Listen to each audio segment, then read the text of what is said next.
ଅଜା ମାମୁଁ ଘରେ ଗୋटे ନାଲି ଖୋର୍ଦ୍ଧା ଗାମୁଛା ଅଥବା ମଳିନ ଧୋତି ପିନ୍ଧିଥିବା ସେ ମଣିଷଟି ଖରା ଉତ୍ତାପରେ ଦେହରେ କଳା ରଙ୍ଗକୁ ଆପଣେଇ ବାହାରେ ଚୌକି ଖଣ୍ଡେ ଉପରେ ଖରାରୁ ତରା ଦେଖୁଥିବା ସେହି ମଣିଷଟି।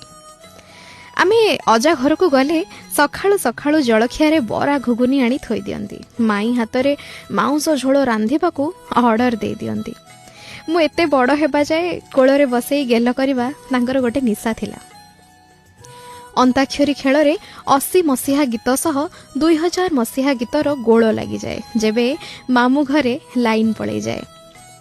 ଆଈକୁ ଗେଲେଇକି ଡାକନ୍ତି, ଆଉ ମୋ ଫୁଲେଇ ଆଈ ରାଗିକି ଗାଳି ଦିଏ, ଅତି ଗୋଟେ।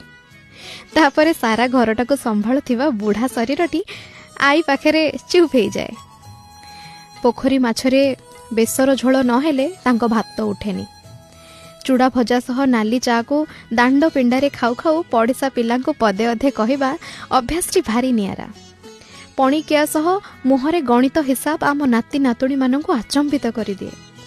ରାତି ହେଲେ ଖୁଁ ଖୁଁ କାଶ ଶବ୍ଦଟି ଏବେ ବି କାନରେ ବାଜିଲା ପରି ଲାଗେ। ଛଣାଛଣି ଖାଇବା ପରେ ଶବ୍ଦଯୁକ୍ତ ଦୁର୍ଗନ୍ଧ କରି ଆମ ନାଁ ଦେଇ ଦିଅନ୍ତି। ସାଇକେଲ କ୍ୟାରିୟରରେ ବସେଇ ଘେରାଏ ବୁଲେଇ ଆଣନ୍ତି।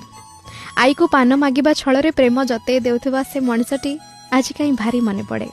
ହଁ ଅଜା, ତୁମ କଥା ଭାରି ମନେ ପଡ଼େ।